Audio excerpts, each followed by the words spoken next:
Live action, guys. Has it been a while since I've been on? Dr. Pinesett here. What up, y'all? The pre-med protein expert.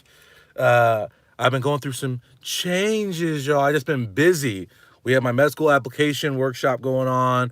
We've been doing my study boot camp, so it's been hectic. So I've been off social media for a minute. Rolando, what up? Junior, what up? Nicholas, what up? Good to see some of you guys are still following me. Good morning. I'm spending a special shout out today. So this video was all about a student I tremendously admire and a student I've worked with for a while now, my student John. And he just called me last night to let me know that he got into his top choice medical school early decision this cycle. It is freaking July, and he has already accepted the medical school into his top choice, and he knows what he's doing. So everyone right now, like Junior just did, throw a congrats John in the box right now. Shout out our Cult of Greatness member John, who got it done. And in this video, what I'm going to talk about is what it took for him to get it done, especially someone coming from a small state school, right? Which sometimes people poo-poo the small school and say, oh, I can't get to the top programs from the state school, or from a small school, or from community college, or from wherever you're coming from. This video is about how you can overcome any circumstance and be successful just like John did. Hector, what up? Good morning. This video, right? John. He's an amazing student. And from the moment I met John, and I'm trying to think what conference I met John at, but essentially John was emailing me and pestering me for like months and months and months about meeting. And I don't even know how we ended up coming into contact, but we came into contact. He enrolled in a couple of my courses, and we came into contact somewhere. And from moment one, I loved John. I had a huge affection, affinity for him because I could tell he took his craft seriously. And for you guys as pre-meds, no matter what school you go to, right? Whether it's a great school, whether it's a bad school, whether it's a small school, whether it's a school without resources. If you want to be successful, you have to take your craft seriously. That's the first point here. Some of you guys dabble and you feign pre-med and you aren't really actually going at it. And if you guys truly want to be the top and be the best in pre-med, then you got to act like it, right? Like you got to take on that role. You've got to act like it matters the most to you and make those decisions. And when it came to John, from moment one, he acted like it was priority. He was organized, he was efficient, and it wasn't like a special skill, but he said, listen, I'm going to cross all my T's. I'm going to dot all my I's. I'm going to make sure everything is right. And he was hustling. And I'm not saying he was working hard all the time, because we need time off, right? We need to rest and recover. But he was always, when he needed to be, he was on. He was giving his most to every opportunity. And beyond that, he was creating opportunities. So one of the big things he did was, for his medical experience, he didn't go the traditional route. And as you guys know, I always tell my students, like, don't do the traditional stuff that everyone else does. If you want to stand out as a pre-med, do your own thing that's better, right? And so what John did is he actually went the EMT route. So he went, got his EMT classes, went through the whole process, and then not only did he become an EMT, right, and deliver medical care, but then he said, listen, I'm gonna go beyond that. I'm gonna become a leader. So he became a leader in his group.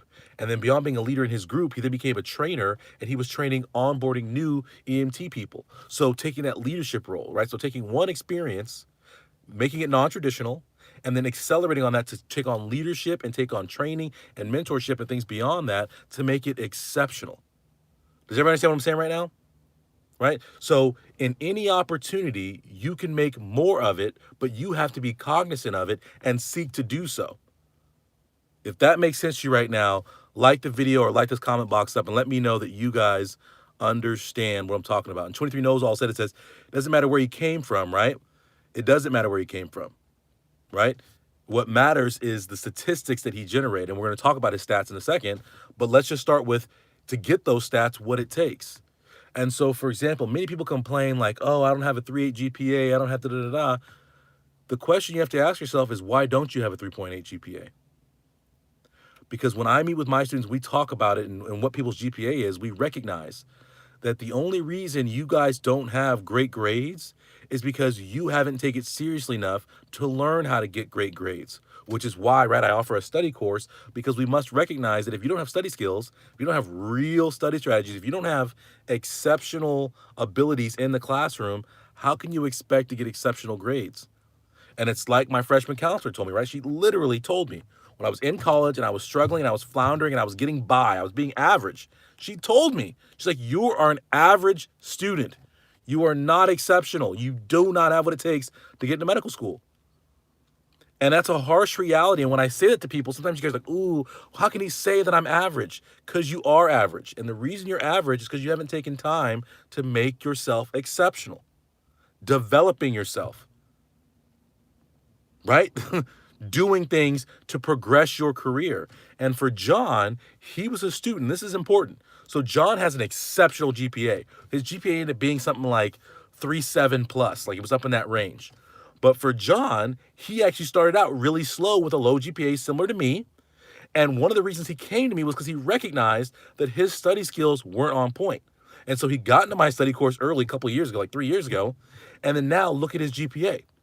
And so the point is for you guys, you sit there and you have a low GPA, and what do? You complain about it. I got a low GPA. What am I gonna do? The teacher's too hard. These classes are so ridiculous. I'm not feeling engaged. I don't feel like I'm the meaning in this. Like, why is it so stupid? I just want to become a doctor. Instead of complaining, get the job done. How many of you guys are taking the steps to get the job done? And practitioner, good luck. Postmaster NP, good luck. But does that make sense? Jennifer said, LMAO, so true, right? You guys complain. How many of you guys go to your parents and you complain and you complain and you complain? And I know you guys do it because I did it, right?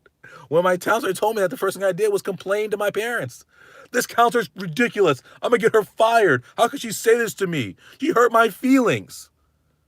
And my parents, the wise people they are, said, are you out of your mind? She's telling you the truth. She's telling you the truth. Zach, what up? She's telling you you aren't doing what's required. Get yourself in gear. Get yourself in gear. And so for you guys, that's what you have to recognize. John recognized I have a problem. I'm not getting the grades I want, and I want to go to a top medical school. And you guys, someone just asked for my email. You can't have my email address because what you're going to do is send me an email and you're going to be like, oh, listen, everything's gone terribly and this is the reason and oh, blah, blah, and you're going to have excuses for me. If you want the solution, enroll in a course. I don't want to hear complaining. I don't. I like, if you want the solution, get the solution. I have a website, premedproductivity.com. I have plenty of YouTube videos. Get the solution. You don't have to send me an email to tell me why you're in a bad situation.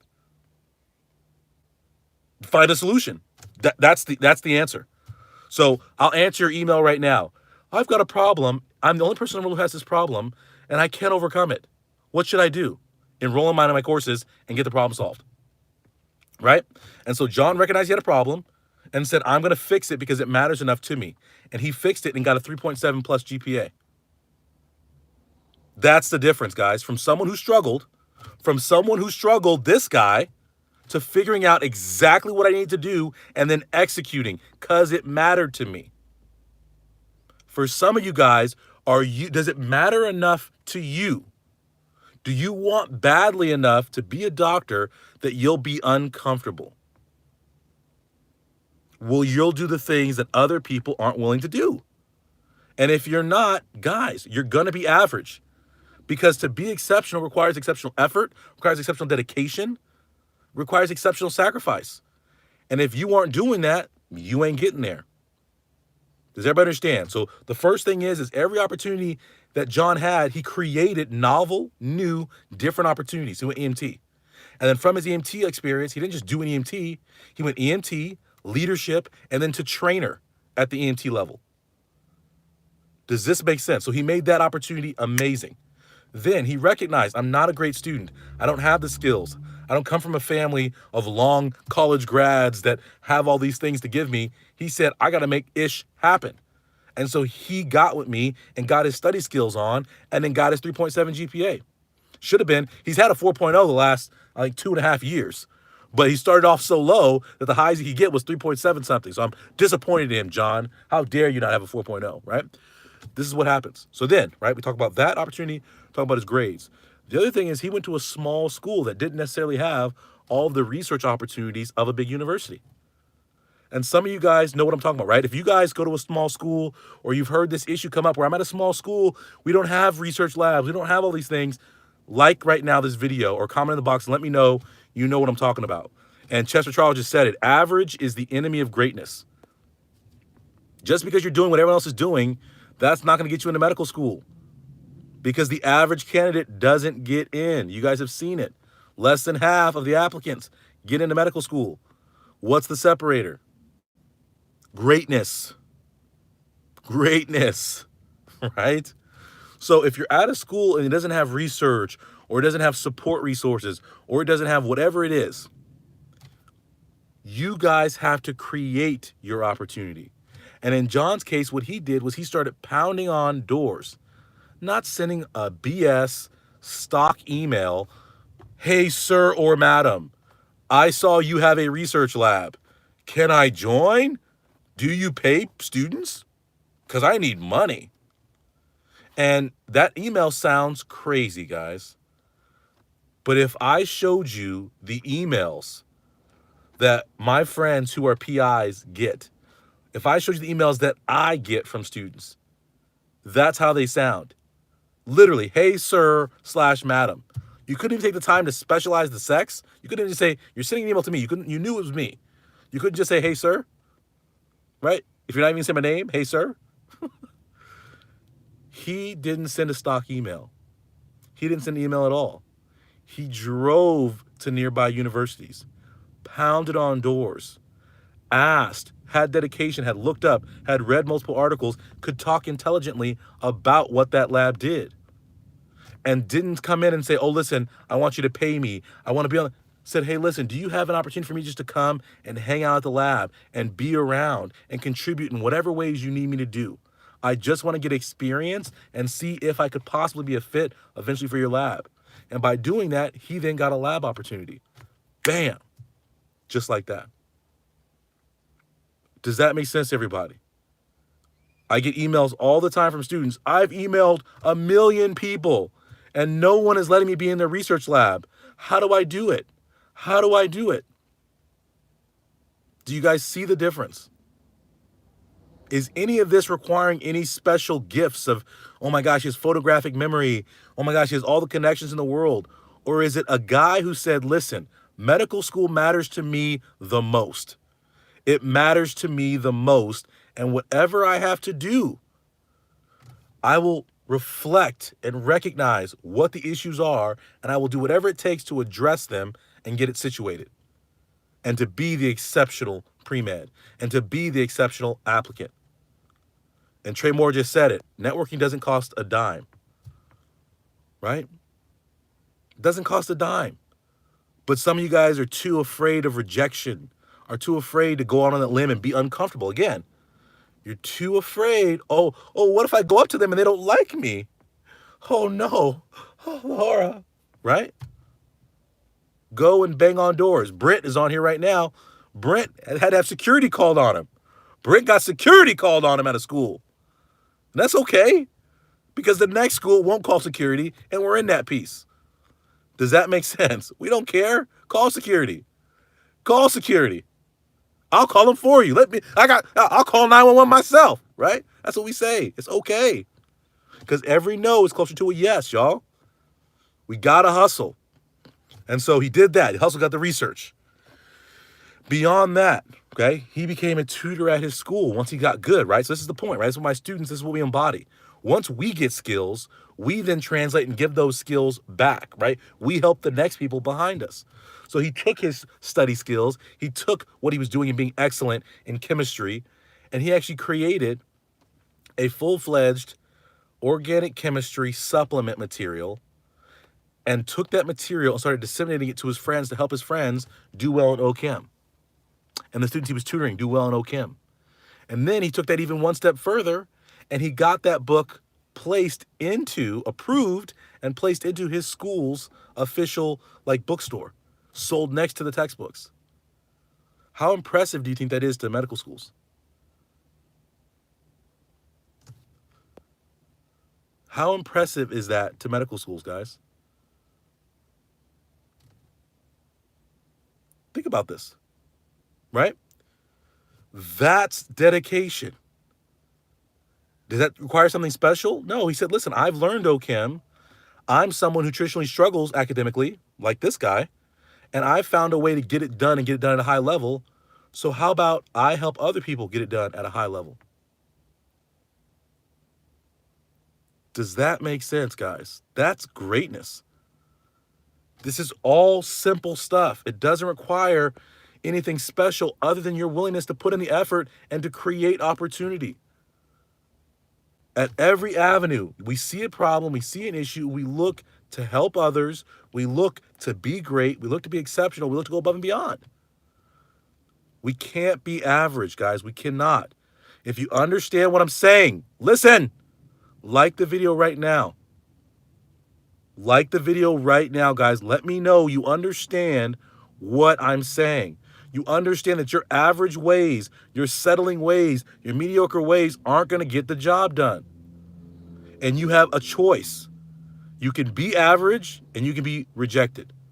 Or you can get exceptional and get in. That's the two choices. Everyone wants to have pity parties and cry about it and tell you, oh, it's okay. You've got these obstacles. You got these things. I'm not going to tell you that. This isn't that channel. I'm not that guy. So don't email me your sob story and expect me to cry with you. All I'm going to do is send you back the solution and say, hey, all this can be fixed right here. Because I don't have time for your tears. We got to get to the solution. The longer we cry about it, we're not solving it. And this was me, right? When my counselor told me, you're average, not exceptional, I cried for a bit. Thankfully, my parents were there to shake me and say, no, you got to go figure it out. Figure out what the A students are doing. Figure out what everybody's doing to be successful and go. Figure it out. We can't help you. We didn't go to college. We can't help you. Go get someone, figure out what they're doing, and get the job done. And I worked my tail off, guys, and I turned it around like John did. That's why I admired him. When I immediately saw him, like, man, this guy is me, but younger. I also think John's a little more nerdy than I am. Like, I'm pretty nerdy, but John's just slightly more nerdy than I am. Like, he talks very sophisticato. That's a word I made up, sophisticato. All right, so anyway, I hope everyone's having a great week. I'm having a great morning with that news last night. I slept like a baby last night. And I'm excited, guys. If you guys didn't know, I finished my residency recently. So now I have all the time in the world to work with you guys. I don't have an anesthesia job because I'm working full-time with students to help you guys be your best. So everyone, have a wonderful, wonderful day. Like I said, get over to the website. Someone just asked about secondaries. I have an entire medical school application course. We just finished a boot camp, right? We're going to be meeting for secondaries in a couple weeks to get it together for everybody. Actually, just reviewing secondaries this week for my students. If you guys want the answers, it's premedproductivity.com. Go over there and get a course. I can't make it any simpler. If you're ready to make a change, go get a course. All right. Junior, I'm glad I'm an inspiration. It's good to see you guys all back on here. I'm seeing all these familiar names. Zach, Armand, what up? It's good to see all you guys back again. Like I said, I'll be coming live more now. Do you guys like when I'm on YouTube? Do you guys like when I'm on Instagram, when I'm on different places? Do you guys like getting new videos? Do you guys like getting informed, getting educated about the process? Hector said yes. Hector, I see you every week. Hector's one of my students. We meet every week. You need more of me on YouTube and all that kind of stuff? Okay. All right, fine. Leslie said I like the Instagram. Was it Joe Ever or Jovert? I think I'm going to say Jovert. That sounds fancy. That's a French-ass name, Jovert. Just discovered this channel. Very satisfied so far. All right. Well, keep getting more satisfaction. Enjoy. Anyway. All right, everybody.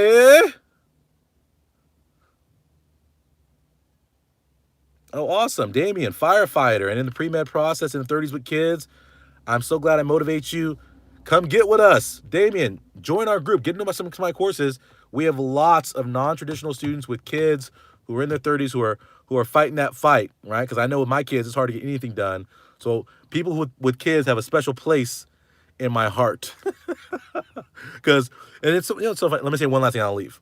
When you have kids, you recognize how much time you wasted as a young person. You're like, wait, where don't, like, if I can do this with kids, what the heck was I doing as a single person with no kids? All I do is go to school. Now I gotta go to school, change diapers, feed this person, hold them when they cry. I got all these other things. So it's just funny. But anyway, Bashir, thinking of fellowships? Hex to the no, y'all. I'm free. Someone said I'm unemployed. I'm not unemployed. I'm employed by myself. I'm employed by my students. I'm here to serve students. That's what I'm doing, right? And I guess that's the separate. We talk about this. Is that this isn't like people. You see all these pre-meds who have YouTube channels, which is ridiculous that you would follow a pre-med to help you get into medical school, but whatever. All these medical students, you see all these residents who have YouTube channels, and then as soon as they're done, their channel dies. Why? Because it was a hobby for them. This is my life, guys. It's my dedication. It's my passion. I am a true studying expert. I'm a true admissions expert. It's the real deal, right? I'm literally going in right now. I'm out front of my house. I just took my kid to school, but I'm going to my house right now, and you know what I'm doing? I'm filming, finally, thank goodness, for the second time, I'm filming the final pillar of the fifth pillar, right, of my 5 pillars of studying less and getting better grades, version 2, for my students. So that'll finally be off my freaking plate, but I'm literally going to film right now to create new content for you guys, to help you guys get better. So anyway, everyone have a wonderful, wonderful, wonderful day. And I'll see you guys next time. Later.